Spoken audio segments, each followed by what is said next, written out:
Hey, with Eldor's Chess, and today I have a very nice, crazy game.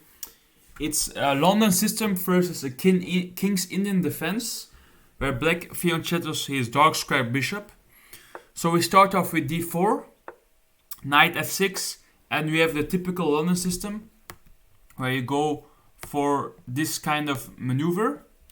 Black tries to go for a sideline, not going for the normal d5 line.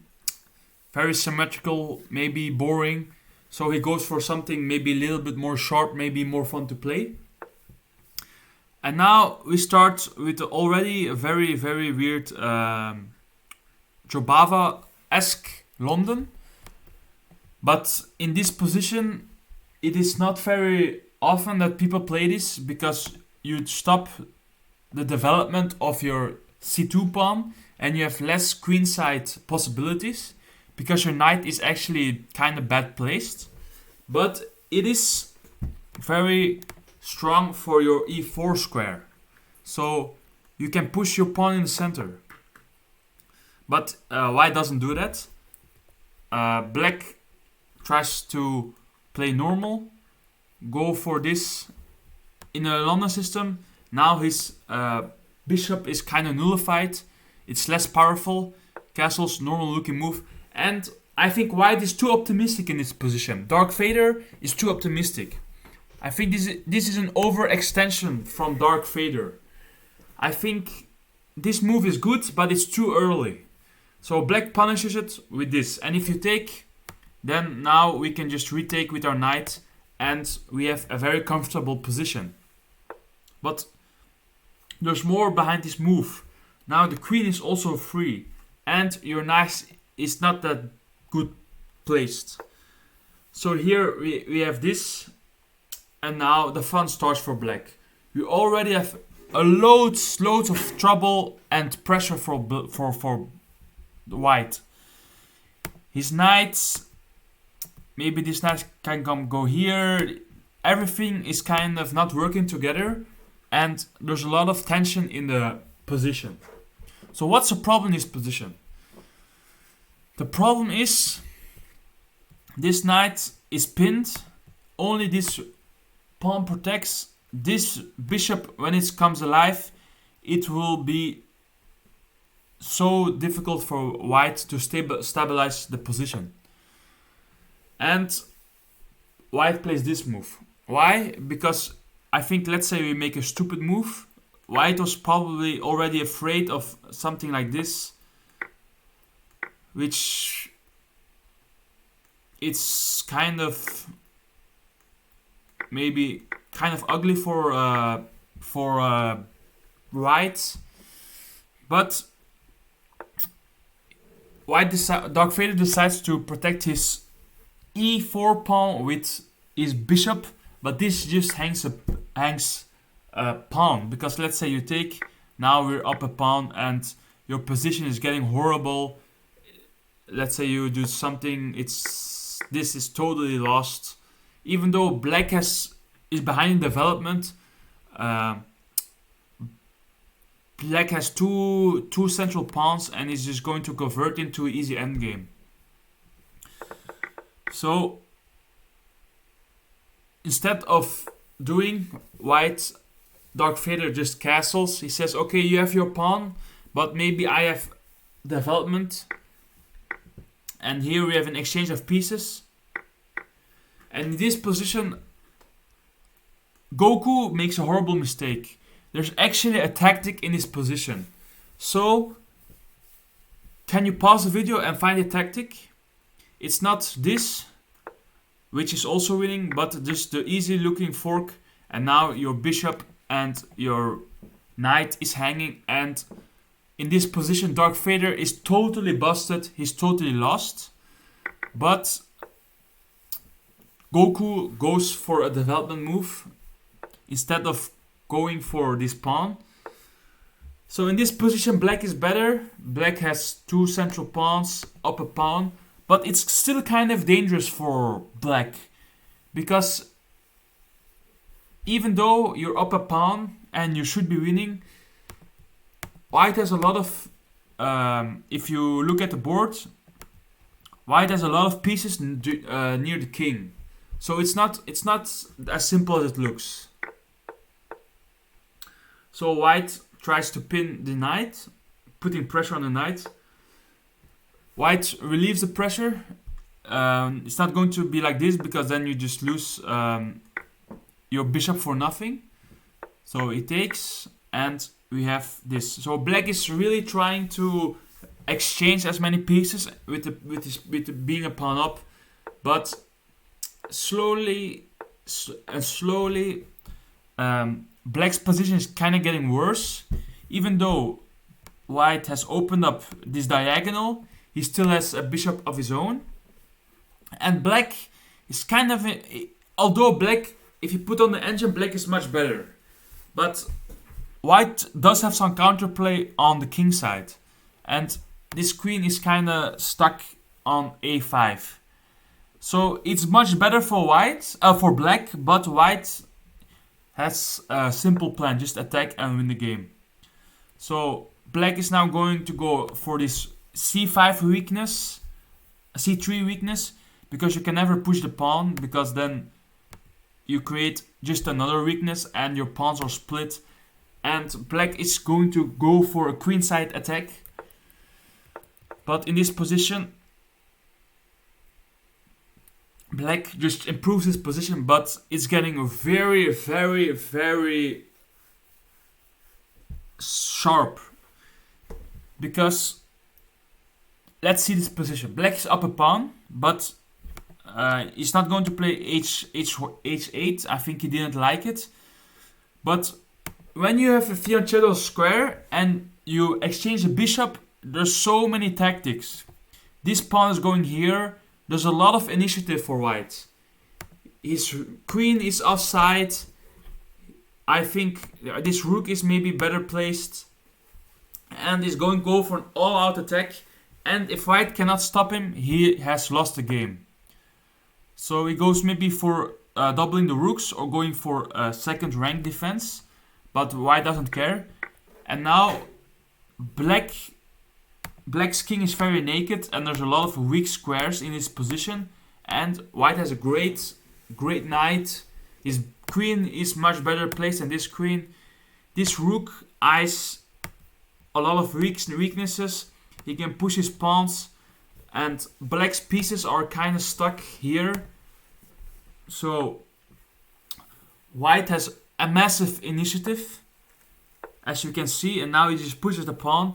And this is so difficult for white. Black goes with a check to bring his queen closer to defend. And we have this position. And notice how difficult this position is. Let's say you make a slow move, like even this, like this. I'm not saying this is winning, but it looks very, very scary, and you have to defend very, very, very hard. And there's probably a lot of play. It's very sharp, very sharp. So black kind of stays passive. I think rook c5 is a great move because it attacks the knight. It kind of defends the fourth rank, and your rook is kind of in the game because now your black's position is so passive and white is just having the time of his life. And now black tries to get his try to kick out this knight, but in doing so now his king side is even more weak. So this pawn will probably take, and there's a lot of weaknesses at the king side, and black pieces are all on the queen side. Let's say you take the board in half. In this you have two rooks and a knight and a pawn, and here you have just one knight. And in this area of the board you have the queen for white, but it's a long range piece, so it attacks, so it doesn't really matter. But look at this. These two rooks are just stuck at the queen side. eyeing this pawn, but this pawn is not that important right now. So black tries to go for a little counterplay. I think black wanted to play fork, but this is also kind of a blunder because now you open up the queen side and black has to repeat, go back with his knight, and in this position it looks very, very, very bad for black. You have these two rooks, you have this knight, you have this queen eyeing your king. White is just going to destroy black. Darth Vader is just going to destroy Goku, and Goku cannot do anything about it. So in this position, I think Rook c5 is an amazing move because when, let's say, when White tries to go for this weak pawn, you have this miracle saving defense for some reason, and Black really barely escapes, but it's still a very important game. But here Goku played Rook g8. Now there's a double attack, so he has to go away. But this, now White goes for a triple attack on this weak g6 square. And look at this position. So many weaknesses. So many weaknesses. White is just going to steamroll Black. And Black's Rook and Black's Queen, they look good, but they're not doing anything. They're having their party on their own. And here Goku plays a very good move at first hand, forking the knight and the queen, stopping this attack. And here Darth Vader made a terrible blunder. He took the queen, and now his initiative is totally gone, and is probably a drawn endgame, or maybe a little bit better for Black, because now this rook comes alive in the endgame, and his knight is very good, and his knight is kind of badly placed on the rim, because now the attack is gone. There's actually an amazing tactical sequence here. Takes. Now you cannot take you cannot go for a check and then pick up, let's say, pick up the queen. No, pick up the rook, because White is just going to play this, and so White, you cannot take the rook because then you lose your queen. So in this position, let's say you take the queen, White has this amazing in-between move, rook f7. And now, let's say you go here, then it's just you're up a knight and winning endgame. Or you try to defend, then you also in a losing endgame. So you have to find this amazing in-between move with, but this is very difficult to calculate in a game. So I'm not saying Darth Vader is a bad chess player. I'm just saying that he had this amazing opportunity to win the game, because White really doesn't have an answer to defend this pawn, and queen e4 actually loses to a tactic, and there's no way for Black to really counter. But we now go into this endgame, and now this rook doesn't look so silly because it has pressure on the pawn. Black has two passed pawns. His king is one square further away from the center, but White does have a little bit initiative with his rook and knight. So he probably didn't want to go here because then you lose a pawn, and then it's very, very tricky. But we go into this kind of endgame. But now Darth Vader makes another mistake. We are told in the endgame to bring your king to the center, but not with a check. And now we can just collect or collect, but probably with probably with a rook.